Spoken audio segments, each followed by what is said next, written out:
Hey everyone, I'm Megyn Kelly. Welcome to the Megyn Kelly Show and happy Friday. If you are in the Northeast like I am, you are probably experiencing the monsoon that we are experiencing here. The videos coming out of New York, which is, an hour away from, 45 minutes from where I am, I mean, epic. The flooding is terrible. The subways are flooding. It's been biblical this past week. 5 straight days of rain, 1 day of sun, and now we're back to, it gets depressing, right? But I have good news for you because in just a little bit, we're going to be joined by a first-time guest on the program. Scott Adams is here. You know Scott. I mean, he's been extremely successful. He's the genius behind the Dilbert comic. He's one of the most successful comics of all time, comic strip narrators and creators. And he's got such an interesting way of thinking. He's got a new book out. And one of the things that he shows you in the book is how to reframe the way you may be thinking about things, whether it's your life, your luck, your attractiveness, the weather. And this guy, he's like a trained hypnotist. This is the man who saw Trump after that August 15 debate where he and I sparred a bit. And everybody was like, oh, he's done. Scott Adams wrote a piece, I think a week later, saying he's going to be the next president. And actually it wasn't, anything based on the polls. He could see the way Trump was communicating because he had a background in hypnosis and persuasion. And he could tell that Trump understood it too. So he's got these really cool insights. He got himself canceled basically earlier this year, which we covered on the show. But there's a lot to get into with Scott Adams. I'm excited to talk to him for the first time. But we're going to start with the impeachment inquiry into President Joe Biden. We thought it was important to bring it to you because it's been totally ignored by the mainstream media and will likely continue to be, especially if it starts to get bad for Joe Biden. It was just an opener. So what happened and what should we expect? Margot Cleveland is senior legal correspondent at the Federalist, and she has covered the Biden corruption story for years. Hey, subscribe to the show on YouTube and follow me on Facebook, Instagram, and Twitter. September marks the end of summer, but the beginning of fall, and the beginning of a hectic time for a lot of folks. It can become difficult to schedule in your fitness goals, hard to relax after a long, busy day, but I have the solution for you. A Michael Phelps swim spa by Master Spas. It offers time-saving convenience to work out in your own backyard, and it also offers the relaxing therapy of a hot tub. Here's how it works. A Michael Phelps swim spa by Master Spas has a water current, so you can swim in place and do your favorite aquatic exercises. The water buoyancy relieves pressure on aching joints, and you can enjoy pure relaxation in the massage therapy seats. Michael Phelps swim spas come in a variety of sizes to complement almost any yard, even if it's a small one. Installation can take less than a day, and since it's heated, you can use it year-round in any climate. Michael Phelps swim spas are 100% made in the USA by Master Spas. That's the world's largest swim spa manufacturer. Go to masterspas.com. The month of September, listen up. This is Master Spa's global sales event. This is their best discount. Put in the promo code MK and you will save $2,000 on a Michael Phelps swim spa, $2,000, or $1,000 on a Master Spa's hot tub. Okay, that's only now, right now. They don't do this all the time. Masterspas.com, promo code MK. Margot, welcome back to the show. So, what was your headline in watching what happened yesterday? Oh boy, the Democrats are in denial. And the Republicans are starting to present the evidence to the American public for the first time. Okay, so what was the lead takeaway, though? Because when I watched, they had 4 lawyers, really. One was a Dem lawyer. And Jonathan Turley's the one I listen to for most things. I love his legal analysis, always have. Even before he seemed more right-leaning, he seemed like a fair guy to me. And he seemed to be saying, look, it's bad. It looks very bad. It looks corrupt. Debbie, do we have that soundbite yet? But we don't have it yet. We don't, it's not time for an actual impeachment yet. Absolutely. I love Jonathan Turley too. I've listened to him for years, and he's the one that everyone should really be focusing on because he laid it out very straight. And it was pretty funny. The Democrats were bashing him for actually being open-minded during it. But I think Turley made a really good point when he said, we know that there was a pay to play. What we don't know yet is if President Biden committed impeachable offenses. And he said, what we need to look at is, did Biden get any of the money? Did Biden know this was going on and help and assist on it? There's evidence that indicates it, but not yet enough to convict. So I agree, Turley was definitely the one to listen to on that. And that is really what the inquiry is about. We know that there was corruption going on, that Hunter Biden benefited. And we have circumstantial evidence that the money went back to the big guy. We've got the email of the 10% to the big guy. We have Hunter saying, Pops takes 50% of everything I make. You saw lots of connections also that Biden was changing policy as the vice president, whether it was the Russian mayor's wife paying money, and then all of a sudden she's not on the sanction list when they invaded Crimea, or if it's the firing of the Burisma prosecutor. So we also have evidence showing that there was actually a change in policy. But as Turley said, we need to have more evidence before we can have this hearing and potential conviction of President Joe Biden. All we heard from the Democrats all day was no evidence. There's no evidence. Completely ignoring, Margot, the fact that Comer stated openly the purpose of yesterday was just to set the stage for why the inquiry was necessary. And there was not even an attempt by the Republicans to begin the fact presentation and finding process. Right. It was crazy how they kept saying that there was no evidence and, oh, yeah, Donald Trump is bad. And, oh, yes, we're about to have a shutdown.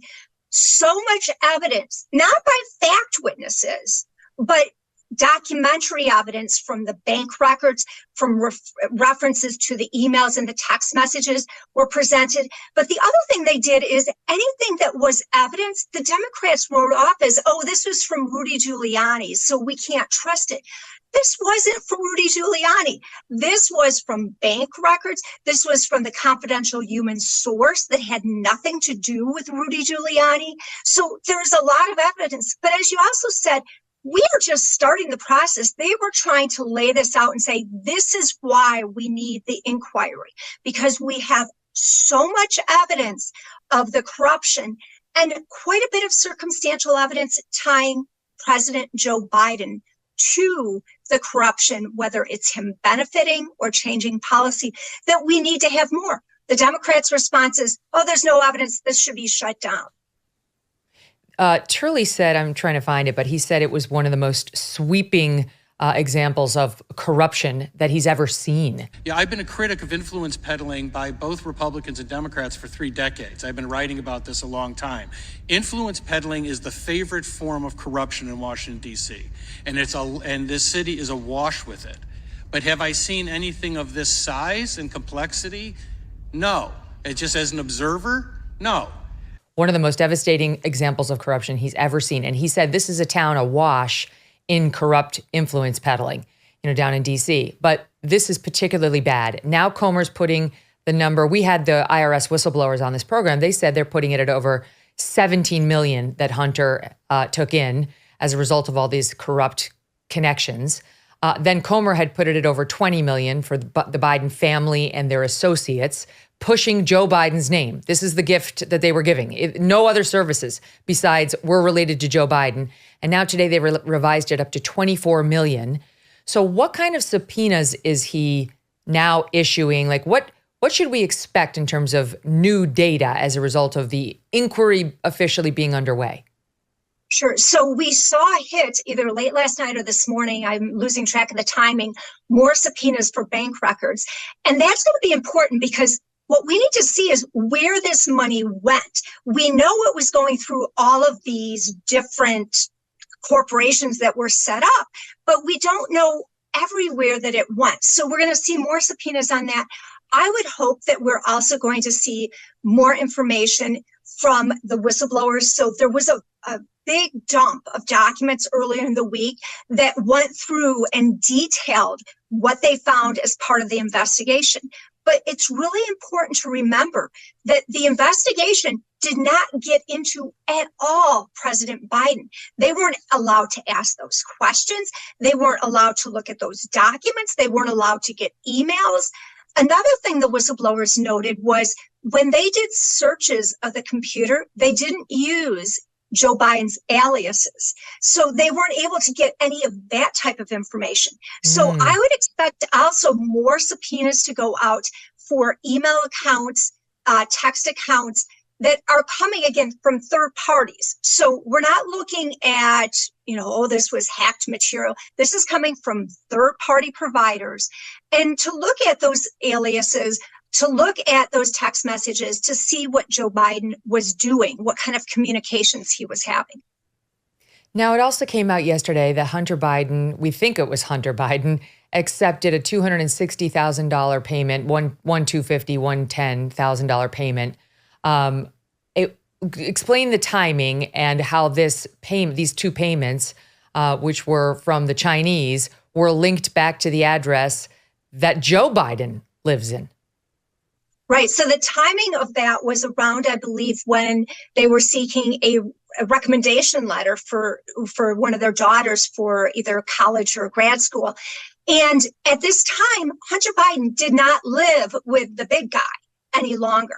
So the fact that it was shown as going to his address, again, is more evidence connecting President Biden to this pay-to-play scandal.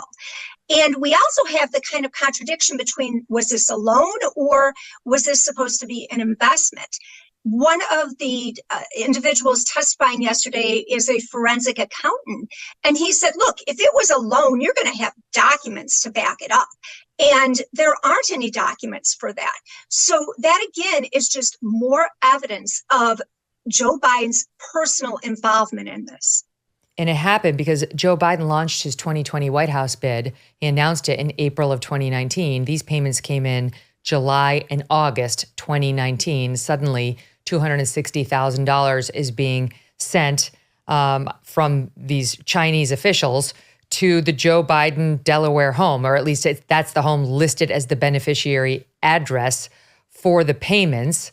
They're suggesting that's, Hunter didn't live there at the time, but that, on the other hand, it was the address Hunter used on the bank account that the money was going to. In any event, all of this stinks. And I feel like, Margot, beyond a doubt, we've proven that Hunter Biden and his family members, let's exclude Joe for right now, were influence peddling with Joe Biden's name. There just is no doubt about that. He did it. He offered no services and he got rich doing it. Many, many millions just for being a Biden and obviously promising access to Joe Biden.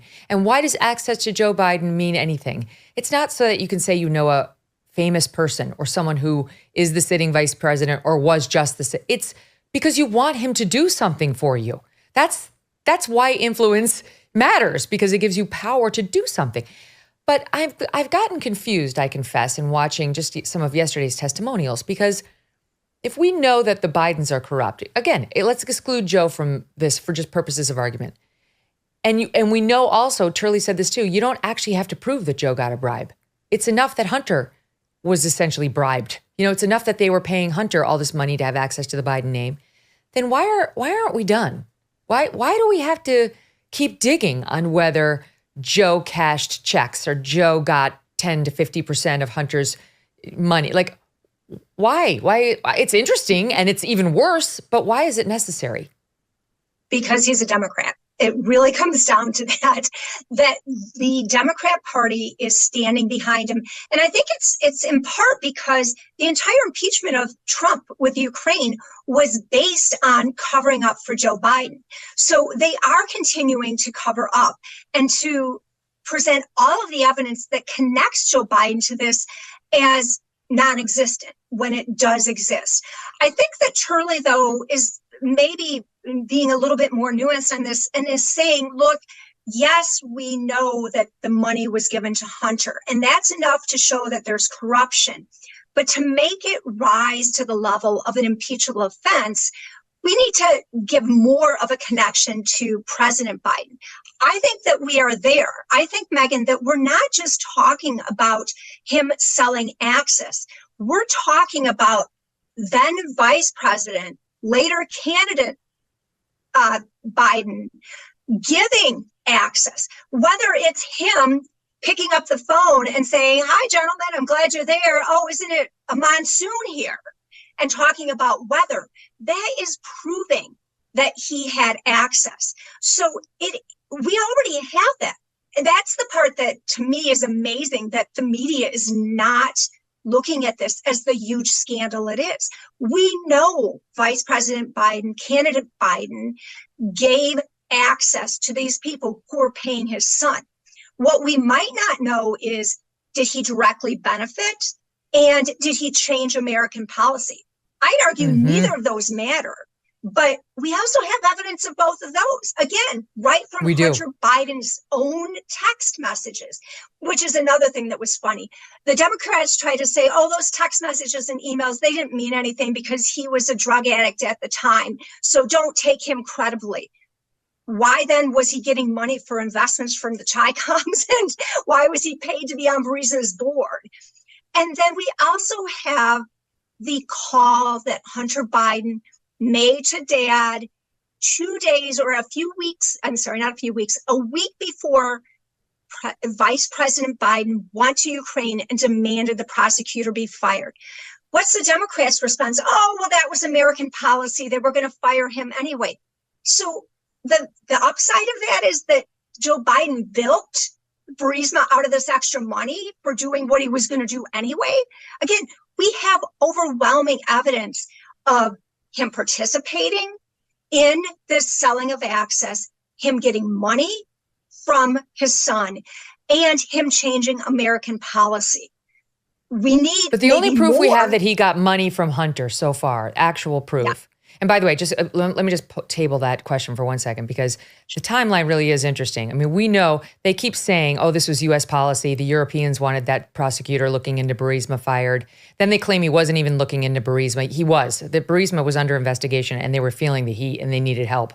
They put Hunter Biden on the board and the heat continued. And what happened in the fall of 2015 was, thanks to John Solomon's reporting, we know, they reached out to Hunter and they said, my God, we need help.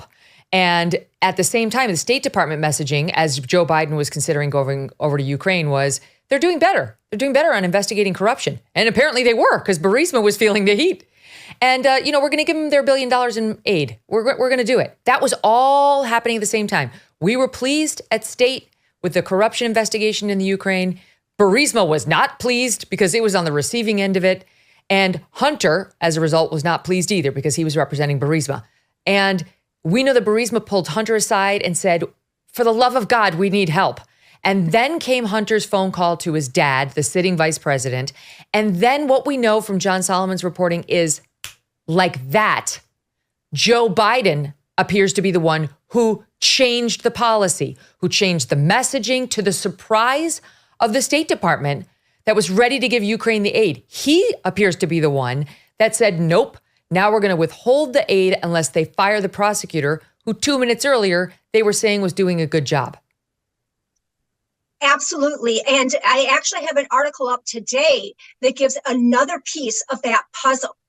2 days before the phone call, so December 2nd, 2015, there was a briefing that was high-level officials, and somehow Blue Star, who was doing the lobbying for Burisma, who was connected to Hunter Biden, was involved in that briefing, heard about the details of what Joe Biden's message was going to be to Ukraine, which was, we need more anti-corruption efforts. They sent a memo. Blue Star, the consulting company that was doing lobbying, Hunter Biden set up with Burisma. Blue Star sent a memo to Burisma saying, hey, this is what Vice President Biden is going to be talking about in Ukraine. They got that memo with these talking points 2 days before they had Hunter make the phone call. So there's even more evidence that this impacted what the policy was. So in other words, just to dumb that down, Hunter Biden, has a connection to this PR group. The PR group joins a call that was for press, but it was invited press. They were invited, but wide. Who the hell's ever heard of this group? They're not a CBS, an ABC, a Fox. They get on the call and they hear State Department officials saying, here's what the messaging is going to be when the vice president goes over to Ukraine. And they lay it out. It was only supposed to be for the papers and the reporting purposes, senior department officials. That's it. But this Blue Star group connected to Hunter goes back to Burisma and they're like, holy shit, listen, this is exactly the messaging that they're going to say. And it's not good. And here's exactly who said this on the call, which again was supposed to be just on background. And then that group, now Burisma has the inside information and they talk to their board member, Hunter. Next thing you know, Hunter calls dad. Absolutely. You laid it out perfectly. That's exactly what happened. And like you said, it wasn't just on background senior officials. They named these individuals and they were high up individuals in the Obama-Biden administration. How the heck did they get on that phone call? I'm baffled by, again, more access. I mean, I can't get on those phone calls. Right. I'm a reporter. And even mainstream top tier reporters, it's usually a few of their kind of special gifts to it. So how they got on this was just amazing to me.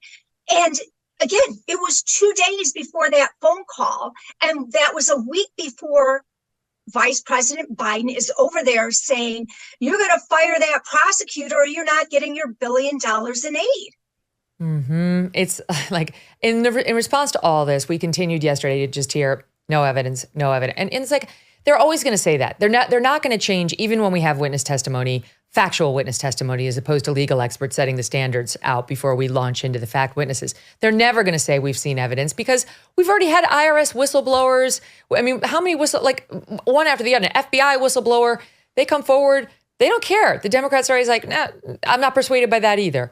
But here's just a sampling for the audience at home of how the Democrats were messaging yesterday's hearing. We'll start with SOT 1. This illegitimate impeachment inquiry that is not going to yield a scintilla of evidence. The majority sits completely empty-handed with no evidence of any presidential wrongdoing, no smoking gun, no smoke. Here we are in our first hearing. No one has any actual knowledge or evidence. There's nothing new here. Thank you to Mr. Donald Trump for calling this hearing today. As it demonstrates the House GOP and Donald Trump's continued attacks on our institutions and on our democracy. Really kind of, doesn't it, remember, I've said this before, remember when you used to respect Congress?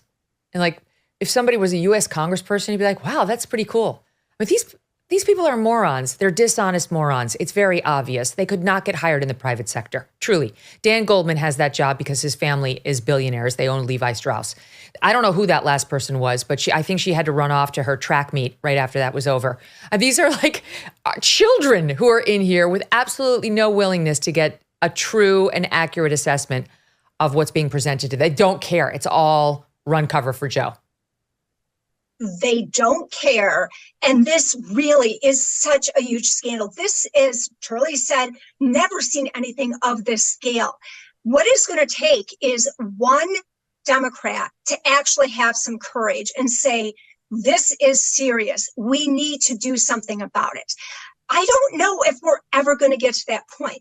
I do think, though, in addition to the whistleblowers, we're going to have a lot more information that still hasn't come out. Senator Grassley is very much involved, but on the quiet side. He has a whistleblower who has been giving him information. He's the one who gave the FD 1023, that was the information from the confidential human source about Burisma supposedly paying the $5 million to Hunter and Joe. We still have that whole area to come out. So I wouldn't be surprised that at some point we reached the tipping point, but we're going to also need the press to be honest again. It's not just the Democrats who have gone to the running track meets instead of doing their job. The media is not holding the government accountable. this type of scandal should be on the front page of every newspaper. And until the media starts acting like a free press again, we're going to have this continued corruption going on. And instead, and by the way, we will know as soon as the messaging changes by the Dems doing, these hearings and the media, we'll know they're getting rid of Joe Biden. If they start to do their job and sound more like honest brokers, we'll know there's a Democrat plan to sub him out and sub somebody else in. I wanted to round back to the question that I paused myself on, which was the only, quote, proof we have so far that Joe Biden was taking a piece of Hunter's money is the Hunter email, I think, to the uncle, right, on his own laptop, which we now know, of course, is his, complaining that he had to give 50% to his dad, right? I think it was 50% of his money to his dad. And then separately, correspondence in the Bobulinski deals saying 10% reserved for the big guy. But as far as I know, just off the top of my head, those are the two, so far, main pieces of evidence we have that Hunter's money, the money he took in, was going to Joe. Now, whether money went directly to a Joe Biden shell company and so on, Comer's investigating all that. But do I have it right? So I think the text message was actually to his daughter. Hunter was complaining, I'm not going to make you give me half the money like Pops did. But I also think there was one other part where Hunter was paying for some repairs on his father's house. I think that's the only other connection that we have. And really, there in one of the Grassley letters that he sent, there was reference to Bitcom. And I think that that's where we're going to find the money going. So again, Grassley's what do you really mean? sly. What's that?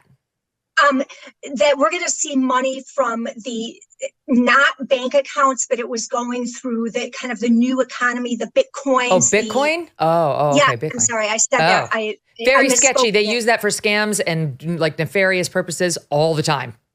Right. And I'll put up on Twitter later today the Grassley letter that references that in a footnote.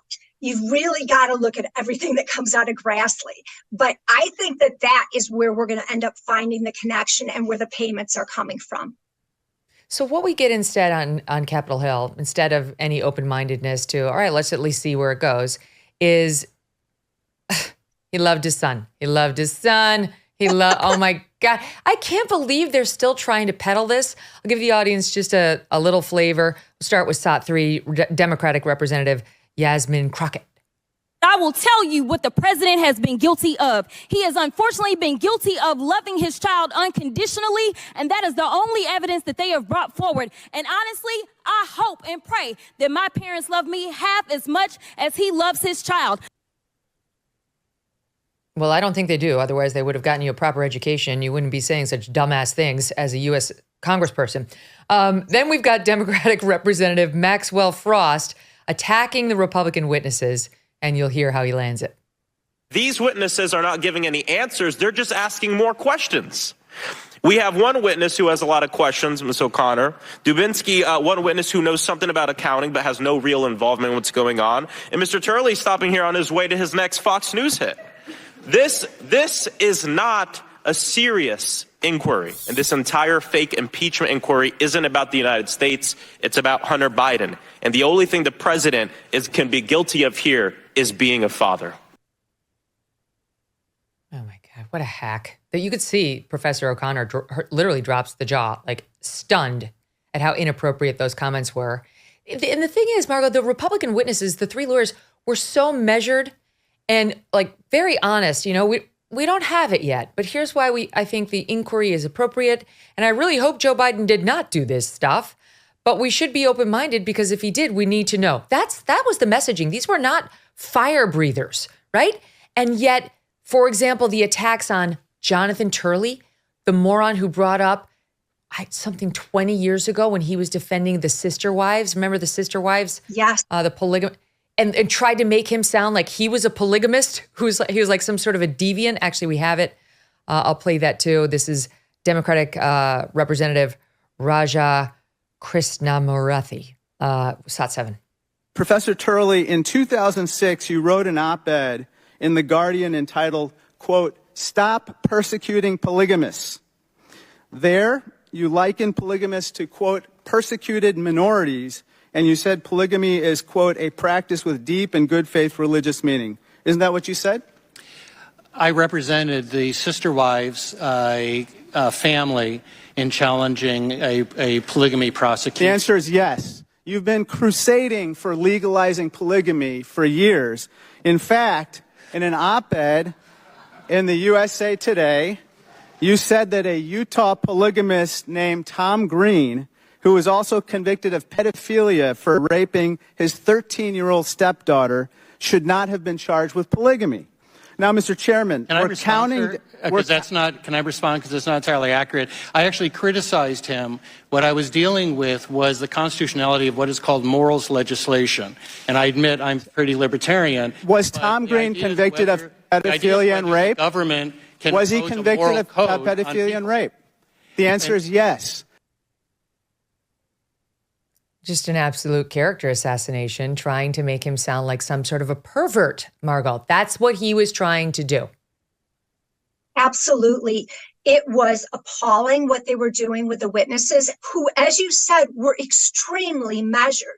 The Democrat witness, on the other hand, they were just teeing him up to bash Trump and to say this is a ridiculous exercise. The Republican witnesses were answering the question, but they never went to the level of saying, yes, he should be impeached. Yes, he did this. They were saying why an impeachment inquiry was appropriate. And for the Democrats to go forward with that character assassination was absolutely ridiculous, as was trying to tie what Joe Biden was doing as being a loving father. I'm sorry, if you have a son who is addicted to drugs, you don't put him out there to run the family business to make you more money. You try to get him help. You know, and it even like the more I look at it, the more I think to myself, okay, so I agree with everything you just said. It's not loving to put your drug-addled son on these boards and so on, but I don't really care.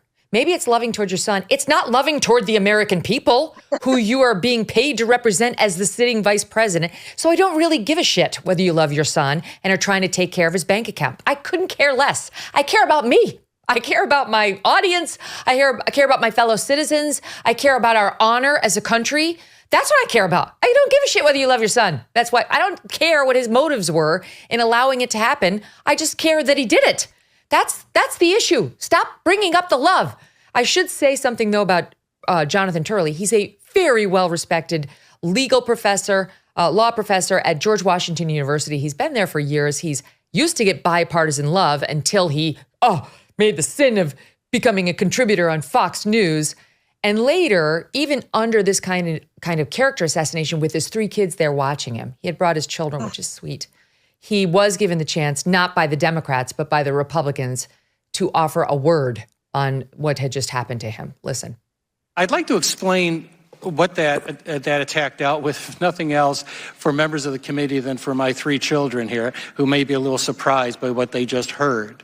As they, I think, know, I've spent my life challenging what is called morals legislation. What the Democratic member attacked me for are laws that dictate to others how they should live their lives. Some of those laws have been used against gay and lesbian couples. They've been used against minorities. The individual that the member described, I condemned. This has become a pattern of witnesses, whistleblowers, FBI agents, journalists being attacked in Congress. The public has something in Congress to look to have faith.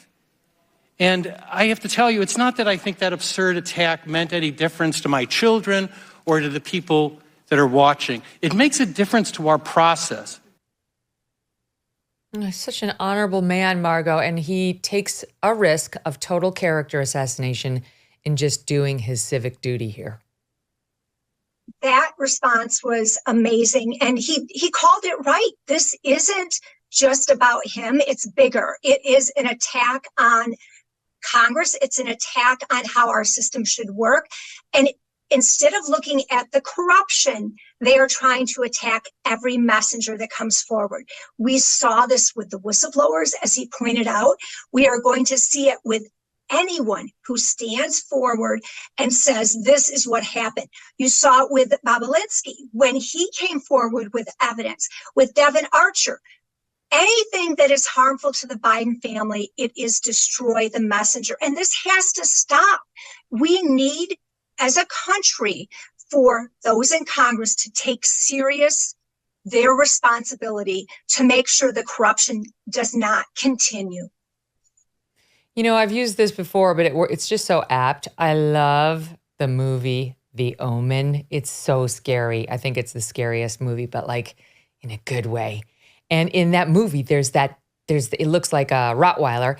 I think it is a Rottweiler who's protecting the little devil boy, Damien. And it turns into a nanny. And she's his jackal. It's a jackal protecting the devil spawn. And I'm telling you, these Dems who we just showed are acting like jackals. Like just protect, without any thought for the ethics of what you may be defending. Now, maybe he will be exonerated. Maybe they won't be able to, close the loop. I think we're already there because of, what we talked about, how you don't really have to tie it to Joe. But whatever. If they want to set a higher standard for impeachment, I'm fine with that too. Maybe we won't get there. But what I know is these people are dishonest in the process. They couldn't care less where the pursuit will actually take them. They only care about acting like a jackal. Protect, kill on behalf of the principle. And what's really dying in the process is us, is our, the bounds of decorum, the way we used to approach these kinds of things, the seriousness with which we used to treat issues like impeachment or congressional hearings. It's gone. It wasn't so long ago. When I joined Fox News in 2004, I used to sit there and watch C-SPAN all day. And it had more gravitas even then. Wasn't that long ago, but bit by bit, we've lost it. I'll give you the last word on it, Margot. I would also say it's not just Congress, it's also the DOJ and the FBI.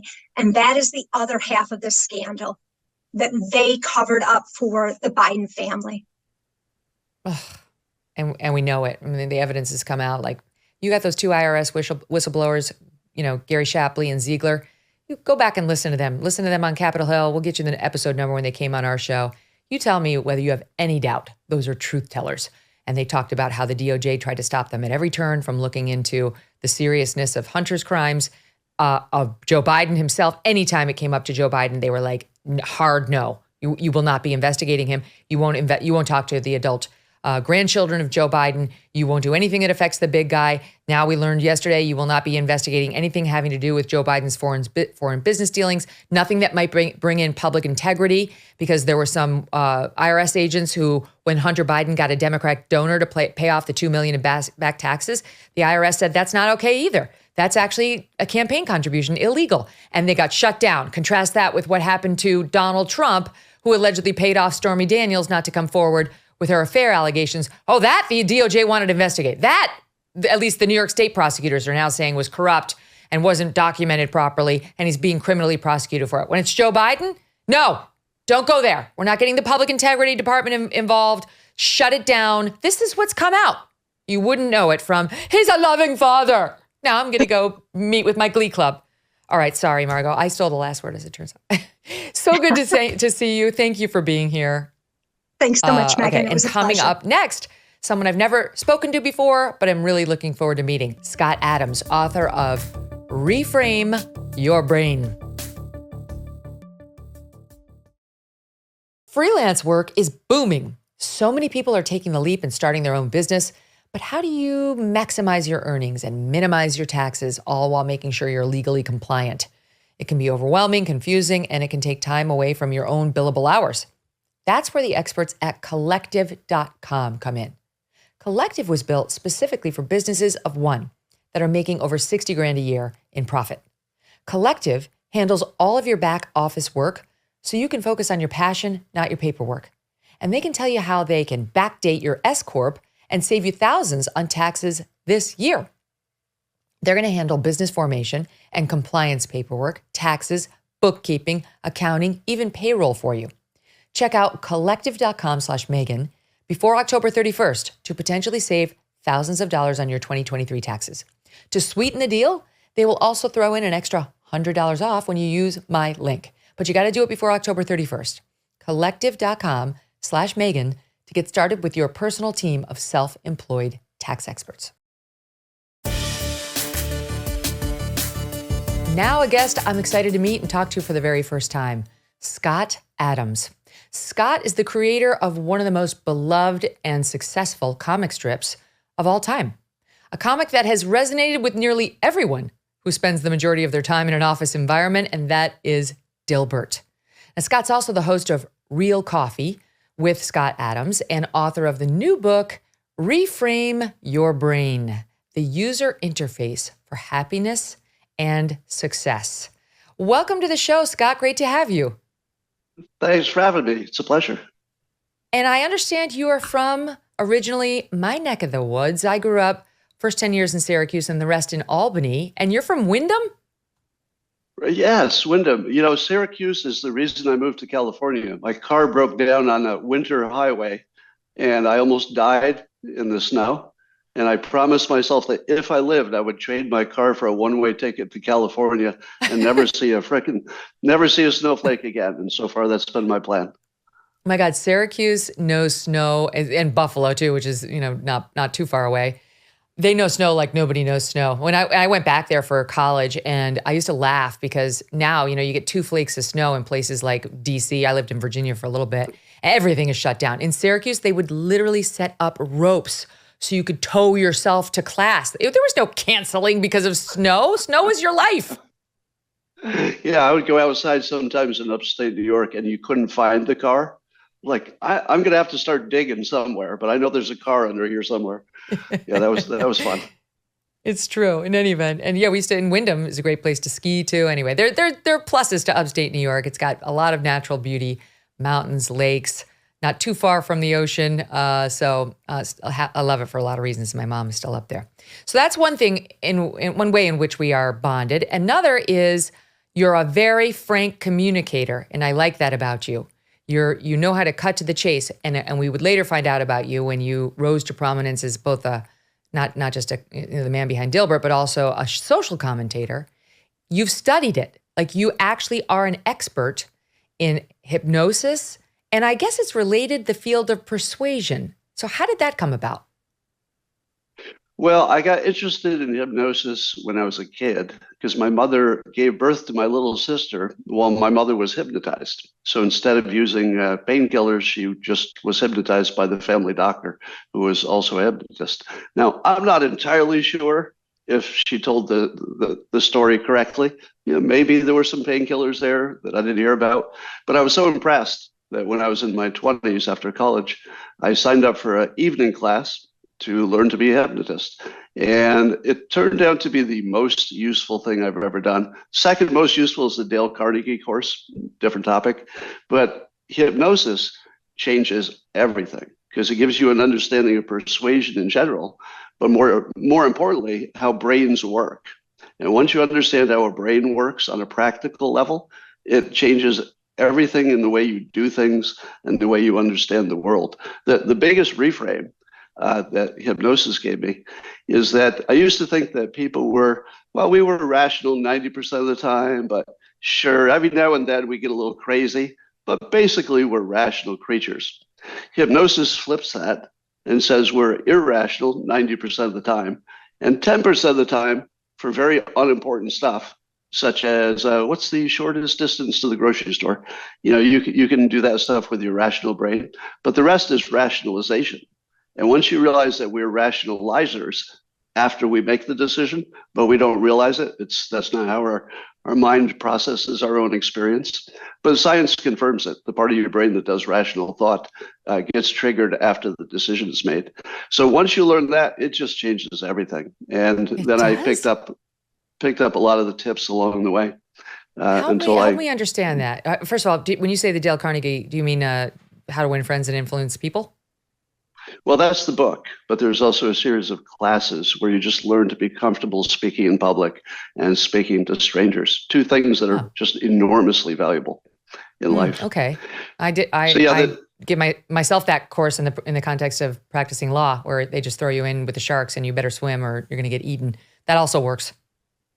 Although speaking of persuasion, the reason that Dale Carnegie works even better than what you described, because I've done that kind of training too, where they tell you what you did wrong. The Dale Carnegie course is they only allow the other students and the instructor to say what you did right. That's the only rule. And I watched an entire class of people go from couldn't even get out a word in front of other people, like actually couldn't speak, couldn't even form sentences. And by the end of the class, we were all expert speakers. And I watched it, especially with one student who got up there in an air-conditioned room and sweat just came all the way down, dripped off the nose onto the carpet while she stood in front of the crowd. And we all sat there just horrified because, we know we had to go too. And it was just the scariest, most horrifying, embarrassing thing I've ever seen. And she meekly goes back to her seat, completely defeated, humiliated, embarrassed, beyond all repair. The instructor walks up to the front of the class and he says, "Wow, that was brave."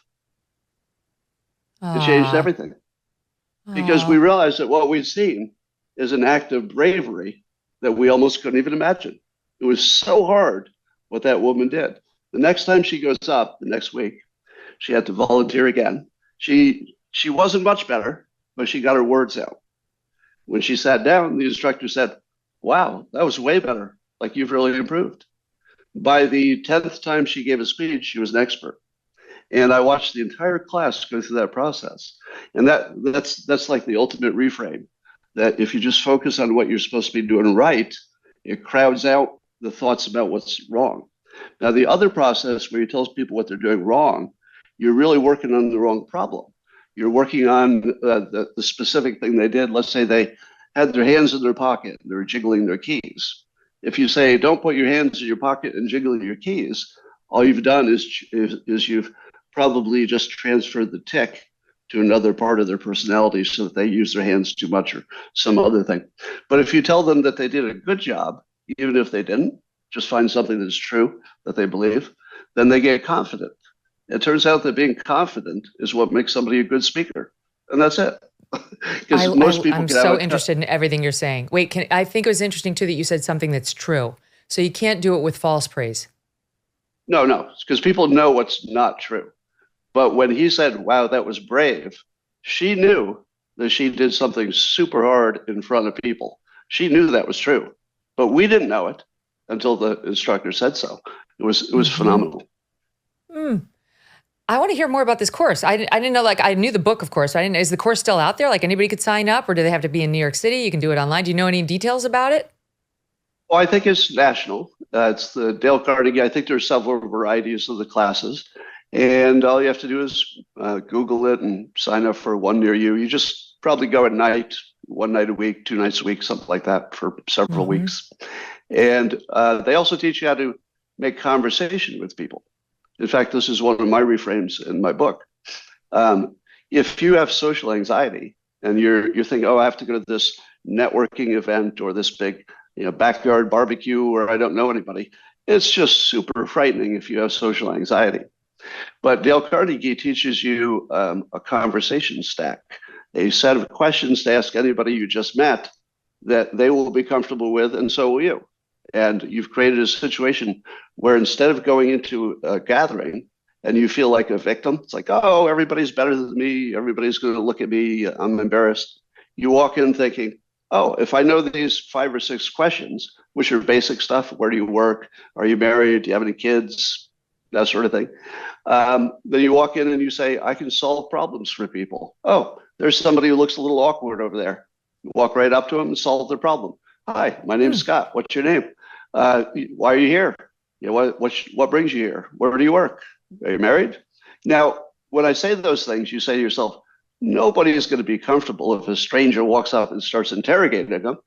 But what you learn is that they are, because their problem is they didn't know what to do or what to say, same as yours would have been. But once you learn what to say and what to do, which is just go introduce yourself, say your name, look them in the eyes, and also use their name. That's another thing that they'll teach you. So as soon as they introduce themselves, put it in your head. And I like to use it right away. If it's a name I like, I'll say, "Oh, I love that name." Or I like that name so much I named my cat that. There's always something. And when people hear their name, if they hear their name and you ask them questions and show interest, when you leave, they'll say, I met an awesome person. And all you did was do they teach you? Do they teach you how to wrap a conversation? Because this is what I'm terrible at in a social setting. I always feel like it's a rejection. I feel like the person's going to feel bad. And my husband always sells me up the river because we'll be sitting there and it's very obviously time for the conversation to wrap. And I'll be just about to say, oh, I'm just going to go to the bar and get a drink. And Doug will be like, I'm going to go get us some drinks. I'll be right back. I'm like, no. I'll get my own drink. I was going to make two suggestions, and that was number one. Number one is, oh, my drink evaporated. Now, people have been using that for years, and it always works. If your glass is empty, that sounds like a legitimate reason. But here's one that you can use that will save you forever. You're going to be so grateful. It goes like this. Hey, Bob, it's been great meeting you. I love talking to you. I've got to do a little bit more mingling. So you compliment them before you leave. Well, that's the indication also that it's the wrap up. But when you say you need to do more mingling, they also probably need to do the same.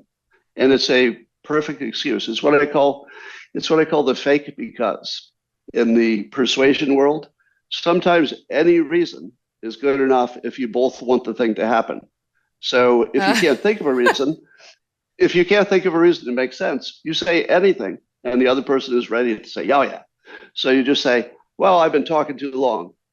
It's not really a reason, but sounds like one. So yeah, if you go with I better do some more mingling, everybody accepts that immediately. Okay, so it's been great talking to you. I get paid to mingle. And that's what you can say if you're the host. I've heard other hosts. I always feel so false when I say I feel like I'm rejecting people. I really need to get over this. I'm going to work on it in our next segment with Scott Adams, who remains with us for the show. Super excited. And don't forget, the book is Reframe Your Brain. We're going to get into some of the specifics, which are just as helpful as that last conversation. So much to get to. We'll be right back. A tree branch hit a power line in Ohio, 2003, and it shut down 21 power plants. Around 100 people died. We have a power grid that was designed in the 1800s. Even the White House sees it. They're saying 2/3 of the grid are at least 25 years old. So they recently announced billions of dollars to update it. And how long will that actually take? That is why having your own solar power may be more important than ever. With the Patriot Power Generator, you get a solar generator that does not install into your house because it's portable, but it's still powerful enough for your phones, your medical devices, even your refrigerator. And right now, you can go to 4patriots.com and use the code MK to get 10% off your first purchase on anything in the store, including this power generator, Patriot Power Generator. You're also going to get their famous guarantee for an entire year after your order, plus free shipping on orders over $97. And a portion of every sale is donated to charities that support our veterans and their families. Okay, so go to 4patriots.com. Use code MK to get 10% off. 4patriots.com. Use code MK to get yours today. Scott, when we were talking about, this method of sort of only complimenting the performance and not raising the downsides, this is how my husband and I parent our children. We try really not to even acknowledge. It's almost like the way you train a dog. Our friend is a really good dog trainer, and she said she does this with the animals. And we do it with our kids, where you don't reinforce the negative behavior by giving it any energy. And we're quick to say, like, great manners, at the table. Nice job with your fork and knife. Or that was so nice how you complimented your sister. And I will say our kids are very well behaved. I think this is why. It's probably part of it. And one of the reframes that's sort of connected to that is that you can't forget negative thoughts. So you have, people have negative thoughts. It might be negative about something that somebody said about them, or just, some negative worries. And I tell people you can't get rid of a thought. The only thing you can do is fill your shelf space. So it's the shelf space reframe. So if you fill your mind with positive thoughts, keep yourself busy, you can starve the negative thoughts. So just like in your example, it's sort of a cousin to that reframe, that if you just put positive thoughts in people's heads, You might be able to fill up their shelf space. There's just nothing left for anything else. But what you definitely can't do is forget an elephant. If I say, don't think about the elephant, you can't do that. But you could certainly spend time thinking about other things for long enough to forget the elephant. And I love that you added stay busy. This has been the key to my own management of all sorts of things that have happened to me over the past 20 plus years. Just stay busy. People who are woke and annoying and inventing problems based on identity, they're never busy. They have too much time on their hands. Yeah, that's totally true. One of the reframes in the book is to think of your brain as being not just a little blob that's inside your skull, but think about it as your room and the environment and your body.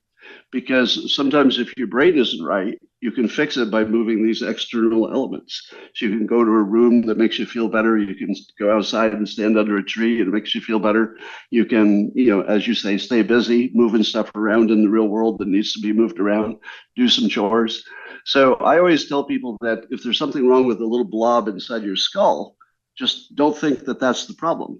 Your brain is everything connected.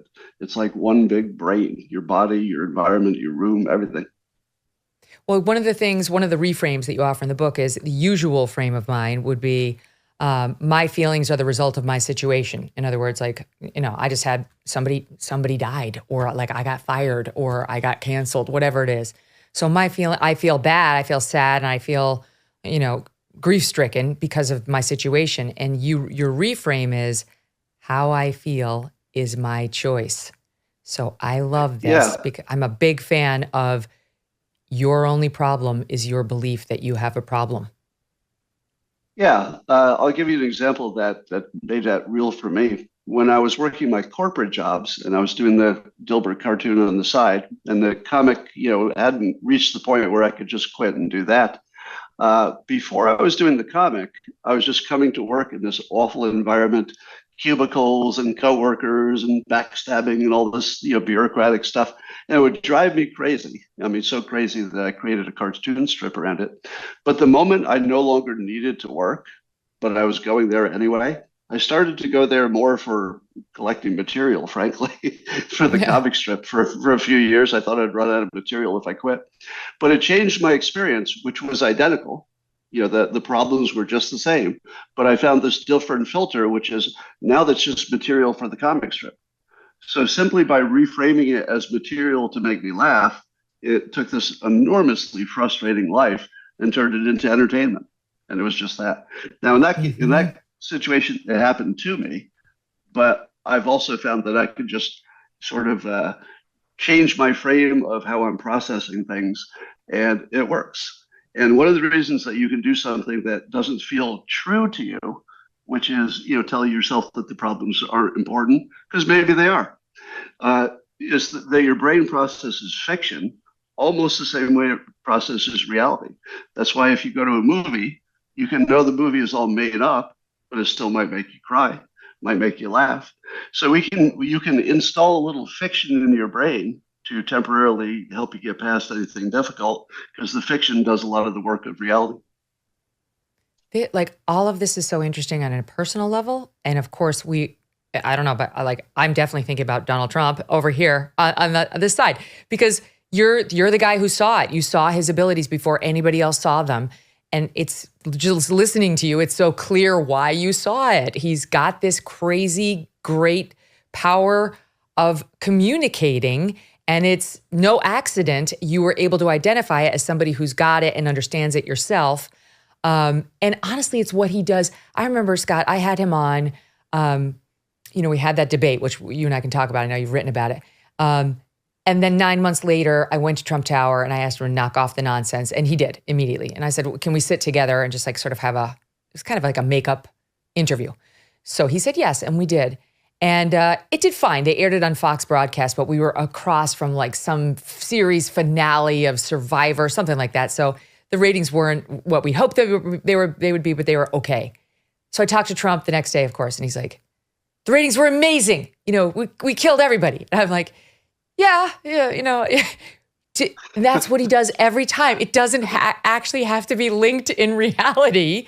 That's how he thinks. It's genuinely how he looks at everything around him. Well, so remember my first reframe, which is that we're irrational 90% of the time. He understands it and lives in that world, apparently. I mean, I can't read his mind, but it looks like it. So he'll tell you something that's directionally true because emotionally that's what's going to move you. It's like, oh, it's criminals coming across the border. Well, yeah, it's a percentage, it's a pretty small percentage, but you could feel it.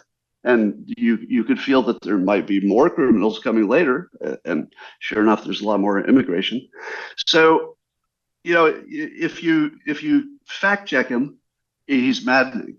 But if you just say he's working on the 90%, the irrational part of us, but he's got a positive, direction he's pushing you in, better border security, for example, better economy, for example, then it's not so objectionable if you realize he's just working on an emotional, kind of irrational basis, but toward a good point. Mm-hmm. This is why he gets away with, everyone's going to be happy. I'm going to cut an abortion deal that everybody's going to be happy with, like something that's never been done in the history of the country, but everyone's going to be happy. Also, the Ukrainian war is going to be over in 24 hours. Iran's not going to get a nuke. Obamacare is going away and everyone's going to be thrilled with whatever I replace it with. And you're just kind of like, yeah. Great, terrific. Everybody's going to love it. Made me laugh because that's a classic example of making you think past the sale. The sale is, can you negotiate something that would at least be a result? And he makes you think past that to the fact that you're going to love him for it, and then you're arguing about whether you're really going to love him for it. And he's already made you accept that there's going to be a negotiation that could be productive. So yeah, everything he does works on that level of making you think into the future, to the future he wants to get you to. And do you think he came by this naturally? Like, you took a class, I can see how you learned this stuff, but how do you think Donald Trump came by these skills? Well, I asked him that question in person, and I was really curious too. I'm going to forget the name, but the Power of Positive Thinking, who wrote that was famous author, was his, I'll think of it in a minute, was his pastor in his church. So the most famous positive thinking person, who some people call the hypnotist, the author of the book, was one of his biggest influences. And he did mention how much of an influence that was. So I think it was modeled, possibly by Norman his father. Vincent Peale. Norman Vincent Peale, thank you. So Norman Vincent Peale, when I was a kid, I was influenced as well by his books, etc. And I had grown up with the idea that if you kept your mind positive, you could make almost anything happen. And I think he had that influence as well. And he came by it naturally in a church setting. This is like, you really are kind of like a Trump whisperer. Yeah, I don't know if you like that term. I've heard other people use it about you. You are, because even sitting here now, so he and I had our interview recently and it went very well. There were some tense moments, so when I kind of got after him a little bit on some of the documents, charges and so on.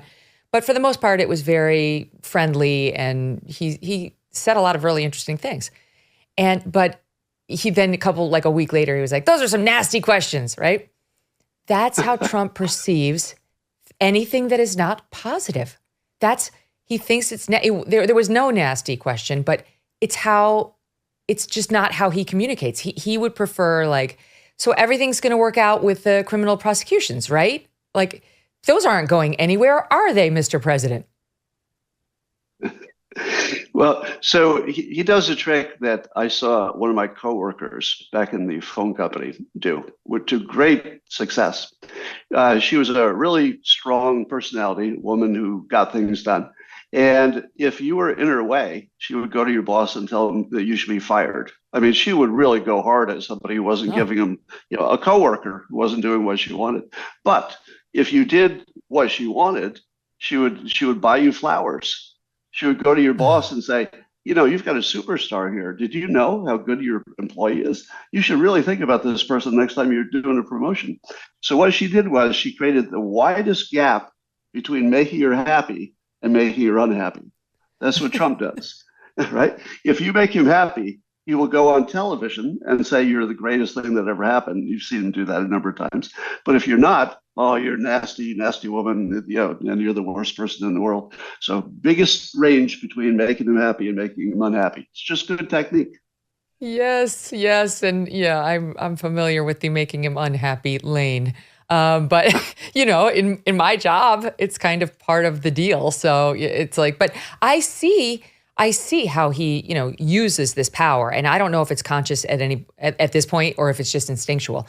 But you've written about that famous question and exchange that he and I had at that August 6th, 2015, very first GOP presidential debate. It's 8 years ago now. Seems like, I don't know, another lifetime, but like record setting in terms of the numbers. No one had ever seen 24 million people tune in for a primary debate before. The whole nation was watching. It was the first. It was exciting. And he and I sparred over, what was definitely a tough question about things he'd said about women. And he interrupted it with only Rosie O'Donnell. And the crowd laughed. You've called women you don't like fat pigs, dogs, slobs, and disgusting animals. Your Twitter account only Rosie O'Donnell. And you analyzed that in a way that made so much sense. Can you do that here?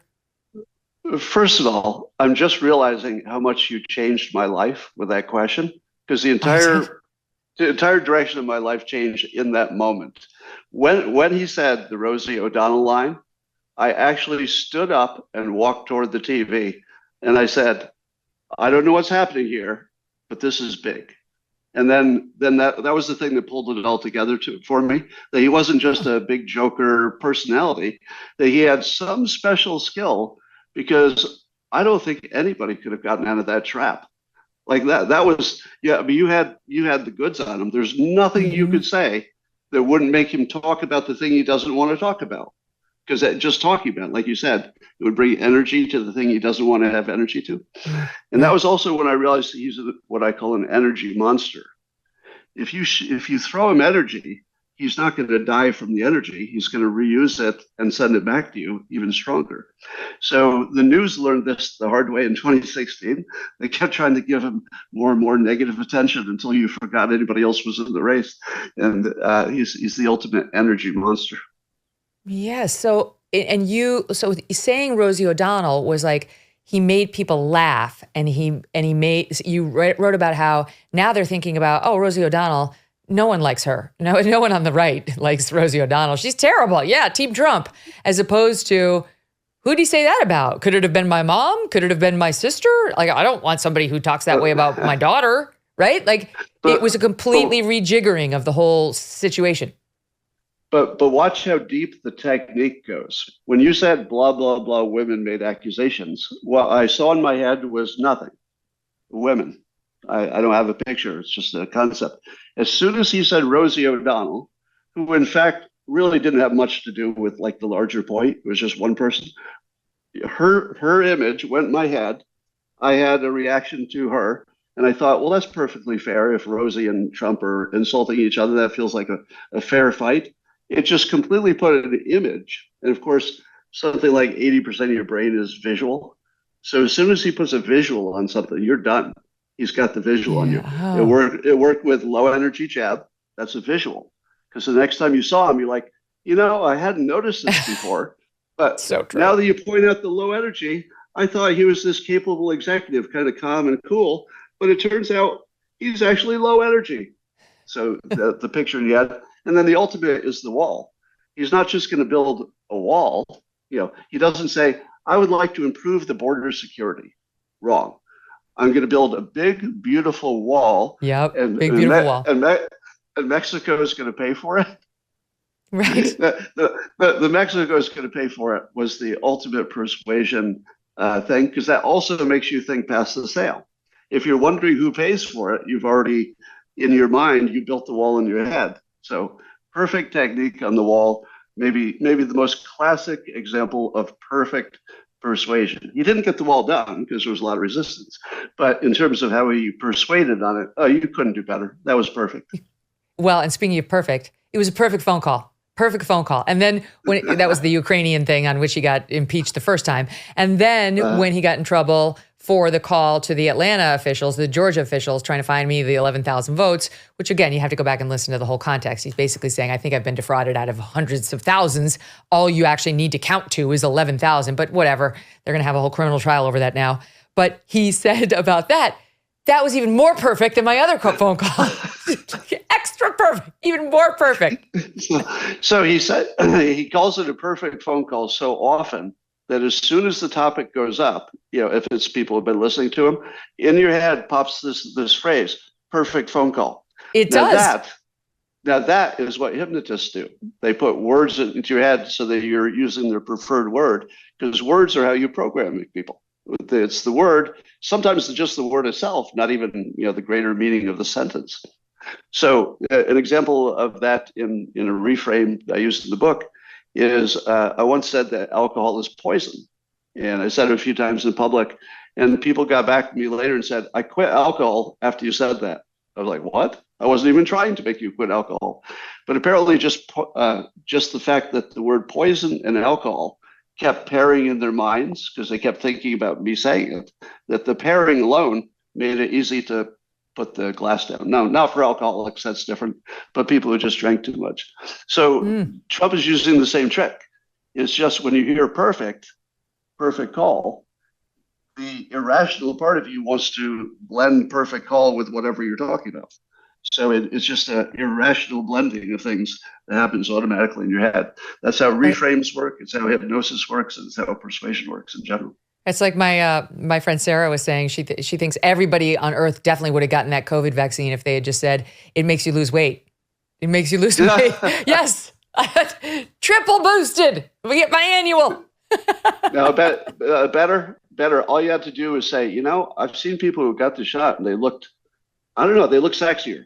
I don't know what it is. I can't, if you ask me specifically, I don't know. There's just a life to them. I can't explain. It's a vibrance. No. Yeah. Now, so you actually you touch on attractiveness and reframing it in the book. And I love this because there are a lot of people who feel like, my God, I'm not so great with the ladies or with the men. And I'm not doing so great on the online dating sites. And maybe it's me. Maybe I'm just not attractive enough to, get a mate. And you got a great reframe on this. Well, I think you're talking about the one where 90% of the world isn't going to like anything. So you could take the most famous, successful musical act and then go to China and say, what do you think of this? And probably not so much. So 90% of the world isn't going to like even the best quality of anything. You could take the finest wine and just randomly ask people in the street to taste it. It wouldn't be much to them, but unless you're a wine expert. So instead of trying to please everybody and say, 90% of the world doesn't love me, just look for the people who do. There's always some weirdo that's just like you. There's somebody who's got compatible weirdness and feels more comfortable with your flaws than they would with somebody who didn't have them. So don't worry about the number of people who don't like you. Take me for an example. I do a cartoon strip. Still, it's behind a paywall at the moment. But I don't worry about the 95% of the world who doesn't like my comic and never did. I care about the 5% who will cut it out, buy a book, ask for a calendar, put it on their wall. That's enough to make my life complete. And so your advice is meet more people, get out more. Because if you're looking at percentages, you just have to increase, I guess, the denominator. Right. You have to increase the number of people you come into contact with because you're hunting for that 10%. And, if you only talk to 3 people, your odds are not so good. So meet more people. It makes perfect sense. Now, wait, before we leave Trump, I have to ask you about my executive producer, Steve Krakauer, is a big fan of yours, and he forwarded me a great piece. And this is, let's see, from December 22nd, 2015. So this is, as I said, that just for time frame, that debate we just talked about was August of 15. This is a few months later. Scott Adams' blog, a deeply unscientific test of your political bias. And then in parentheses, Trump persuasion series. And you make reference to the moist robot hypothesis. And you have a picture on this thing of, do we have it made, Steve? We can put it up on the board, but there we go. It's of a bunch of tools in a circle. like almost like around in a clock. And you ask the reader to look at these tools and to assign the tool that maps to the then presidential candidates: Rubio, Cruz, Trump, Carson, Clinton, Fiorina, Christie, and Paul. And you ask the reader, before you start, remember to observe your own mental processes as they happen to see if the thinking happens before or after you decide which tool is which candidate. And, you know, I think most of us probably had the same reaction. You're thinking of Trump first, and it's pretty obvious which one we all think is Trump, given this field. So why is that? Well, Trump, like I said, he's an energy monster, and he projects power and mostly power and energy. And so when you're looking at a bunch of tools, you know, the one that projects the most power and destruction and also creation is the one that just automatically your brain is going to map to that. But if you were to use your rational mind, you'd say, well, let me think. Let's see, this tool has many qualities. It's precise, it's expensive, and you would go through all these variables and you talk yourself out of being able to match them with anybody. You'd be like, I don't know, this one's expensive, but it's also precise. So, but if you just say, how do you feel about it? Oh, this one does a lot of damage, this tool. It's got, you know, you plug this one in. That feels like Trump. So it's and for the listening audience, it's mostly all different skinny screwdrivers, and then there's one big drill. Like, so it's, I confess I didn't realize it was a drill. I just thought it was a large screwdriver. But when I read further, I realized it was a drill, not big in the tool department. But yeah, you're exactly right. And so you say that Trump is operating on the reflex part of your brain and intentionally. The other candidates are appealing to your reason. He isn't winning the game so much as playing an entirely different one. That's from December 15, 8 years ago. And here we are again, Scott, with the Republican debates. I spent years of people mocking me saying, there's no way Trump is persuasive. Are you kidding me? He's just this weird clown that people like for some reason because he's entertainment. Now we come to this cycle, and the left is like, oh my God, he's so persuasive. He's going to win despite all of these things we have on him. And so finally, you know, I got my due. They at least agree. They don't like how he's persuading, but they certainly agree he can move the needle, and he's got the strongest base I've ever seen. So if I read The Power of Positive Thinking, if I take a class on hypnosis, and if I potentially take the Dale Carnegie class, am I going to be as persuasive as Trump and as effective at persuasion and language as you are? Well, you know, you're using yourself as an example, and you're a perfect talent stack example. That's another reframe. Instead of being really, really good at one thing, it pays to be top 20%, top 10% as several things that work well together.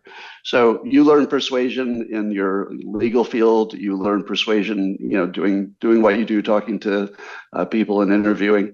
So you're about 80% there already. And I imagine you're pretty good in a social situation. So you'd get, you know, maybe a 20% boost because you're already operating at a high layer. But somebody who is just, you know, 20 years old and doesn't know how to do anything and hasn't assembled any skills, best place to start, Dale Carnegie course. By the way, Warren Buffett would tell you this. Warren Buffett says the same thing. And also the book Reframe. So here's a question I have for you. And I'm just going there because you're so helpful. My little guy, he's 10. He's constantly saying like, it didn't work out. I didn't get it. You know, I was telling the audience over the summer, they sailed and they were supposed to get candy. And he's like, there was no candy. They promised candy. We didn't get it. And his little buddy came over and he's like, yeah, but they promised we're going to get candy tomorrow. We're getting the candy tomorrow. And later we talked with Thatcher, like, you know, this is another way of looking at it, honey. You know, they're probably going to bring you double candy tomorrow. So how do you reframe with a little one, right? Is it all the same method? No, kids are, you know, even less logical and more easy to influence with persuasion. I'll tell you the one that reminds me of that I used to use with my stepson when he was young, and he'd get a cut or a bruise or something, and he'd be wailing. And, you know, you're going for the Band-Aids, and he just won't stop wailing. I found out that I would say to him with confidence, which was unearned, I'd say, let me see that. And I'd say, yeah, that looks like that's about a 4-minute situation. And he'd say, what? I go, yeah, that'll last. That's going to hurt about 4 minutes. We'll get the Band-Aid on. I'll set the timer. And as soon as she's told me it was 4 minutes, complete change in attitude. Still hurt, but now there was an end of it. We'd done everything we needed to do. He was heard. Problem solved. So 4 minutes later, he would forget that there was a timer even set. So that I like worked that. pretty well. So yeah, we said like anything's doable as long as it's time limited. And the other thing with kids is distraction works really well. I remember with my first wife, had a couple of young kids in the back, and they were bickering. And my ex-wife goes, look, a deer. And everything stops, and we're all looking for the deer. There was no deer, but once she taught me the trick, I used it probably 50 times, and every time there was never a deer. There was not once there was a deer. The little kids will stop whatever they're doing if you say there's a deer. Try it at home. Just look out and say, look, a deer. You could do it in the city. You could do it in the middle of New York, in the middle of Manhattan. A deer. Everything will stop in the backseat. I'll try anything. You also say like there's nothing too dark that can't be reframed, including you write that you had a terrible childhood, that it was traumatic, and that your reframe on it is that, I mean, the first, I guess, is just my trauma sucks and ruined my life. And the reframe is my trauma is my superpower. I love this one. Yeah, my trauma is why I can kick your ass. If you put me in a bad situation, like a really bad situation, I've got to work really hard to get out of some problem or something, I'm going to say, I've been here before. This is just familiar. I know how to get out of this. I've been much worse. So my frame of reference is so different from somebody who had a good childhood. They had a rough patch and they're like, I don't know, this could be the end of me. I had a rough patch and I'm like, bump in the road. So if you with your good childhood are crazy enough to go up against me in a competition, I'm going to smoke you every time because I can go darker, deeper, farther. I can suffer more. I can hurt more, and I'm going to get to the other side of it. But a little bit of trauma might be useful for people. So make sure that you don't. Being an emotional Marine. Yeah. There's certainly bad that comes with the trauma, but if you see it only as bad, you're missing the best part. It just turns you into a creature that is hard to stop. So is this synonymous with positive thinking, or is this, it seems a little bit more layered than that? It's way more complicated than positive thinking, but positive thinking is absolutely maybe the number one thing you should do right is try to get your mind in the right mindset. Think that you have someplace to go, which is important. You should have someplace you're aiming at, and that you're making progress every day, which is what I call a system. So if you have a system that you're doing every day to get closer to your goals, that will make you satisfied, almost guaranteed. Learning a lot. Loving this conversation. All right, let's take a quick break. We'll come back and we'll talk about Scott's self-cancellation a couple of months ago and why he did it and what's happening now. All right, more with Scott Adams right after this quick break.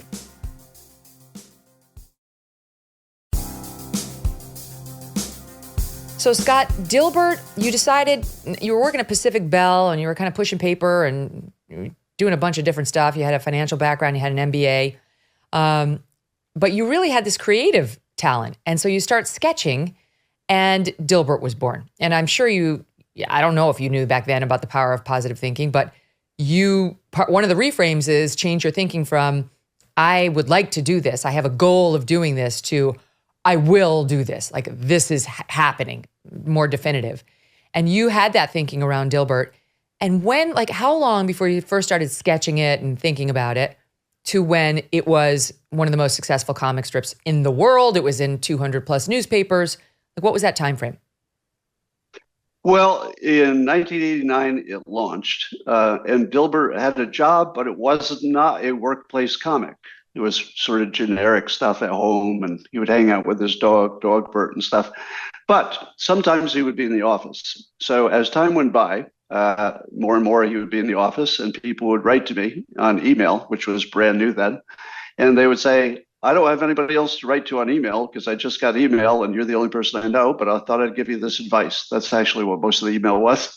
Email was so new that they saw my address between the panels of the strip and they thought, well, I finally found somebody I can email. So they would email me and they would say, we love it when Dilbert's in the office, but we kind of like it when he's home, but we love it when he's in the office. So I thought, I'll put him in the office more. So I started putting him in the office and things started to take off.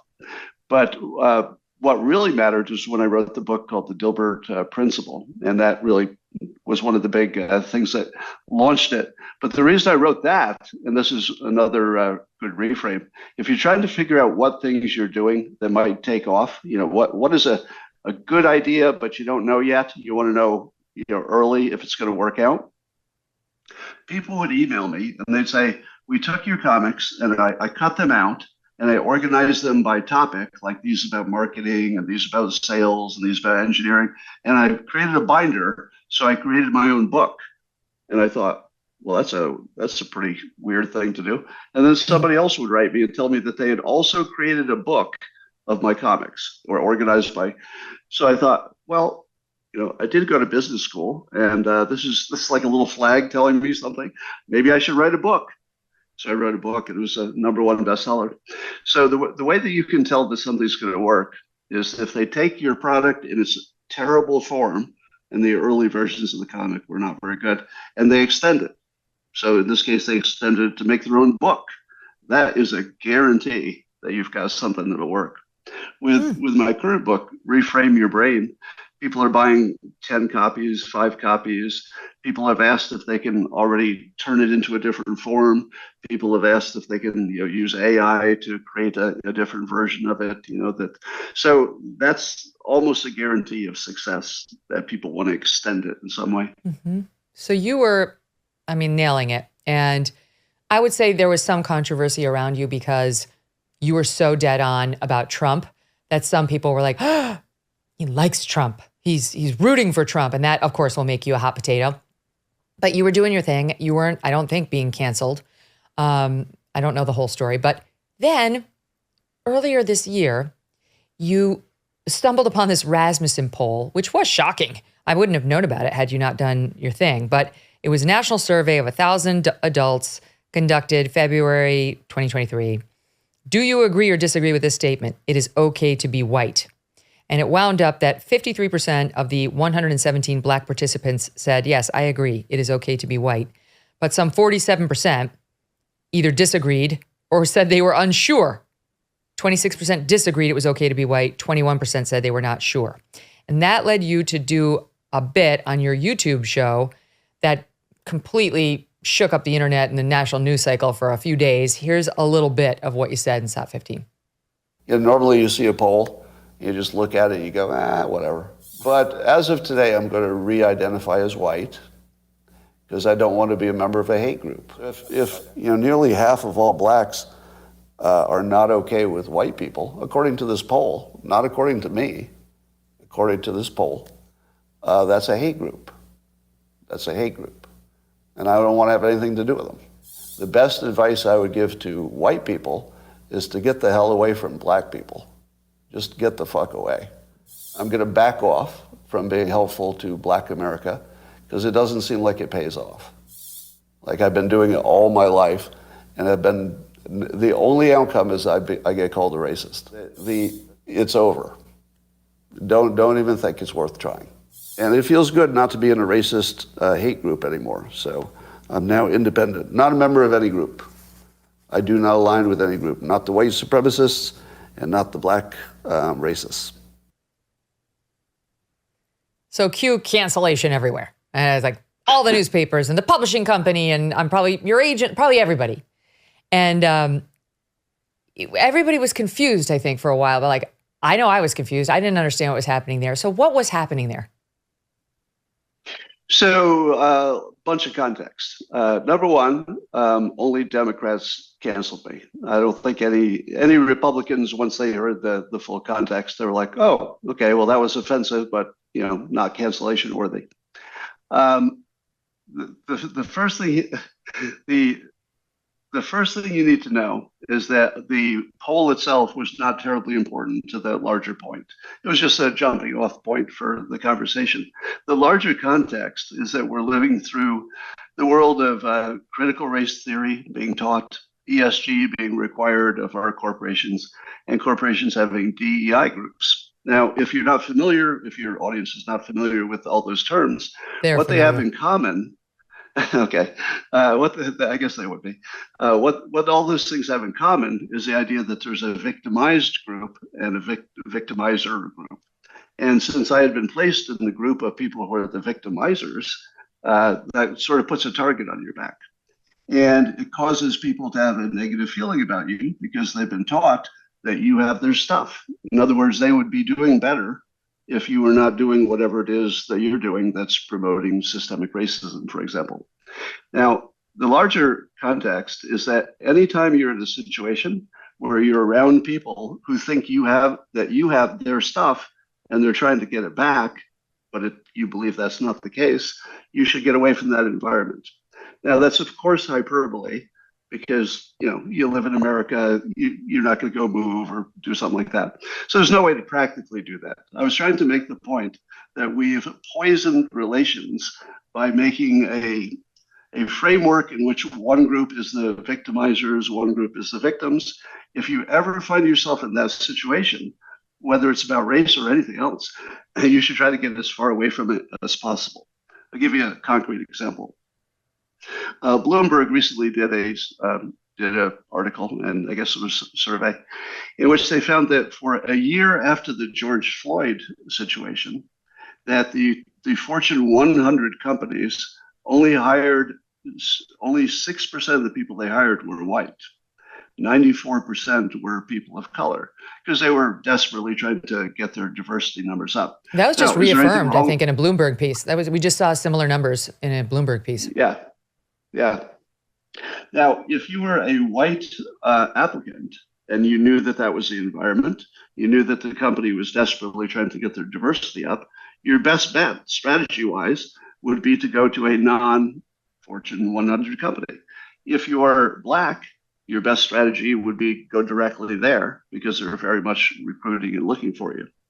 So everybody has a different strategy, but we finally reached a point in American life where everybody can find a way. So here's the reframe that I was heading toward. I never got a chance to do it in real time because I got canceled first. My regular audience knows that I often provoke them, but if they wait, I bring them back into a compatible point of view. So here's what I was planning to do. I was reframing this, that instead of looking at the average Black person's performance and the average white person's performance, or the average anybody, that we're in imaginary land.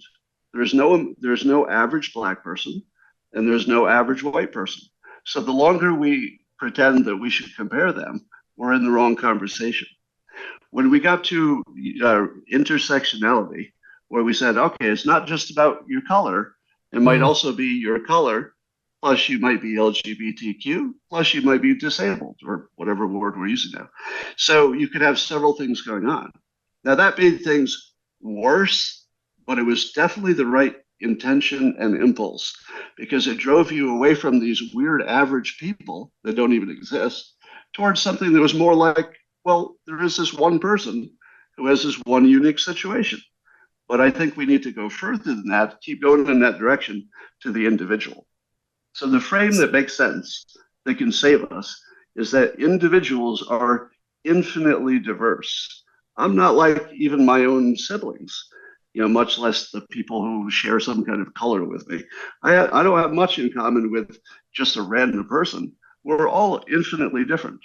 So if you say, what can I do about these two average people who don't actually exist? I'm out. I no longer care about the difference in the averages. However, if you're my neighbor, friend, or family member, and you happen to be Black or white or anything else, and you've got a specific thing you need, let's say you need some advice, you need some mentoring, you need a connection, you need a job, you need a suit, maybe you need just some advice. I'm all there. So help for individuals completely on board. I don't care who you are. I love black people, by the way. And nothing I said had anything to do with genetics, had nothing to do with even culture. It had everything to do with the fact that America, white people mostly, are selling a story and actually institutionalize it through ESG and CRT and DEI. It's becoming part of our operating system that one group of us are the bad guys and another group of us is the victims. And that is an untenable situation. You've got to get out of this average versus average and into what can I do for you?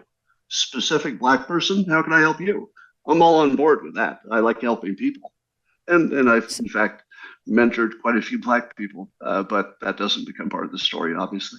So how did that affect you? You know, understanding that you are so good at the reframing, because it had to be traumatic in the moment when it just blew up. Like, how did that affect you? How did it affect your personal relationships? And how were you able, I assume, eventually you could reframe it? You know, the weirdest thing about this is that it did not cause trauma for me. It didn't make me angry at any point. It didn't make me sad.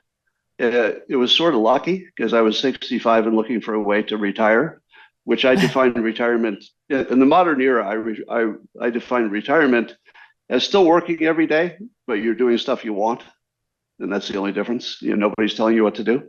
So I ended up moving Dilbert behind a paywall on the Locals platform, scottadams.locals.com. And it's also on the subscription service within the X platform, so you could get it there as well. So I got to do what I want, and now I can make the comic as edgy as I want. Most people have said it's the best it's ever been because I can go places I couldn't go when I was merely a newspaper cartoonist.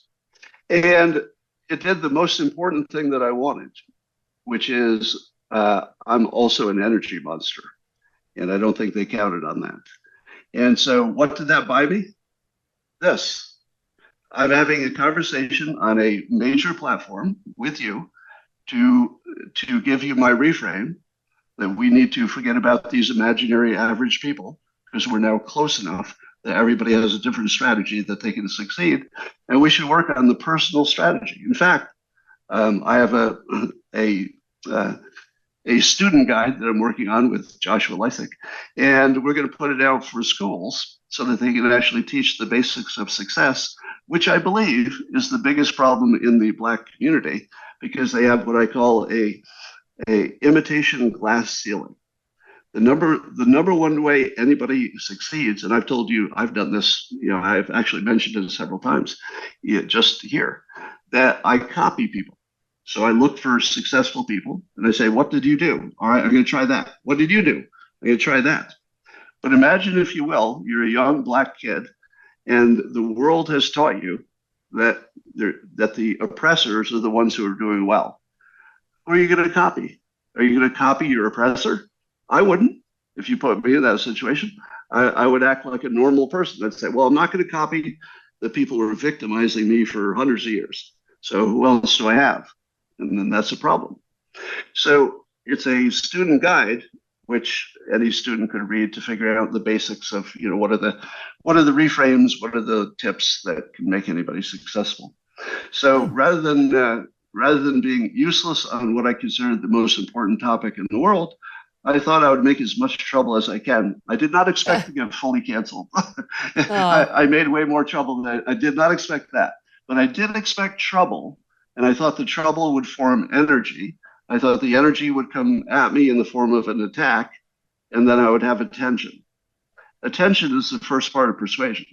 So until you can get attention, I had no way to be part of this conversation, really, until I forced my way in.